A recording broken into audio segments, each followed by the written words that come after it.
12 and 12 cancels out each other. We are left with 1 here. 2 divided by 1 equals 2.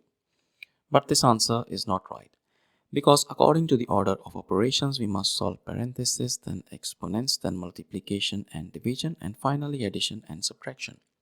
Remember, if in any expression we have both multiplication and division present, we must work from left to right, and same applies to addition and subtraction. Now let's rewind and solve this problem the right way. If you notice, in this expression we have two operators present, division and multiplication. We do have fraction present in between too. According to the rules, multiplication and division have equal level of priority, but we must work from left to right. So we need to solve this part first because that's on the left side. So 2 divided by 1 over 12. A number is getting divided by a fraction here. What we can do is we can use KCF rule to simplify it. So what does KCF means? Keep means we keep the 2 as it is. Change means we change the division operator to multiplication. And flip means we flip the fraction 1 over 12 as 12 over 1. And finally times 12 present from the original expression.